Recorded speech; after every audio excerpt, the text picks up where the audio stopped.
मुझे किसी की सीख की आवश्यकता नहीं, ये भाव उसके चेहरे पर साफ झलकता था। उन्होंने मुस्कुराकर कहा, स्वागत है पुत्र, यहां ज्ञान पाने के लिए विनम्रता सबसे पहली आवश्यकता है। आचार्य, मैंने पहले ही बहुत कुछ पढ़ लिया है, मुझे बस अंतिम ज्ञान की तलाश है।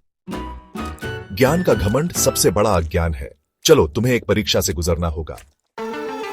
अर्जुन तैयार था, लेकिन वह नहीं जानता था कि असली परीक्षा बाहर की नहीं, भीतर की होती है। प्रथम नीति, विनय ही वास्तविक बल है। अर्जुन को गुरुकुल के सभी छोटे कार्य सौंपे गए, पानी भरना, झाड़ू लगाना, गायों की सेवा करना। वह गुस्से से भर गया। मैं विद्वान हूं, मुझे ये सब क्यों करना पड़ रहा है? उसने पूछा। जिसे छोटे काम बड़े लगते हैं, वह बड़े कामों के लायक नहीं होता। धीरे धीरे अर्जुन में बदलाव आने लगा। द्वितीय नीति, क्रोध पर नियंत्रण ही असली विजय है। एक दिन एक और छात्र ने अर्जुन को नीचा दिखाने की कोशिश की। अर्जुन का चेहरा तमतमा उठा, लेकिन उसने खुद को रोका। शाबाश अर्जुन, जिसने क्रोध को जीता वह सबसे बड़ा विजेता है। अर्जुन अब सुबह जल्दी उठने लगा, साधना करता, ध्यान लगाता और आत्मचिंतन करता।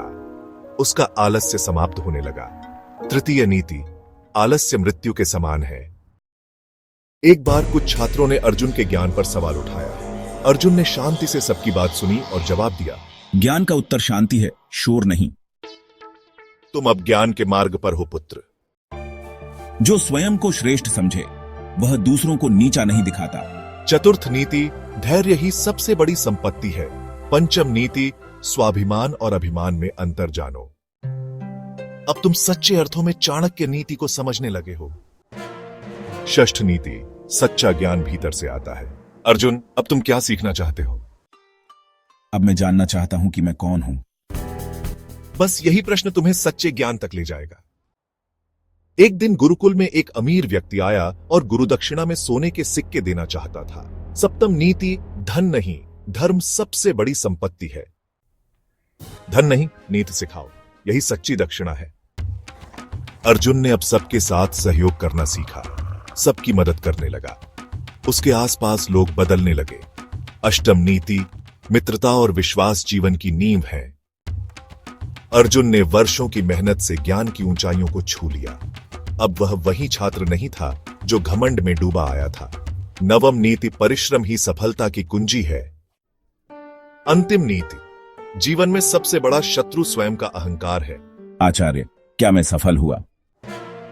पुत्र, तुमने स्वयं को जीत लिया। अब दुनिया की कोई परीक्षा तुम्हें नहीं हरा सकती।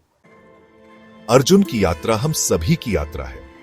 हम सबके भीतर एक अहंकारी अर्जुन छिपा है, जो ज्ञान के घमंड में, क्रोध में, आलस्य में भ्रमित होता है। लेकिन जब हम चाणक्य की नीति को अपनाते हैं तो एक नया अर्जुन जन्म लेता है, विनम्र, शक्तिशाली और आत्मविजयी। क्या आप तैयार हैं अपनी इस यात्रा पर निकलने के लिए?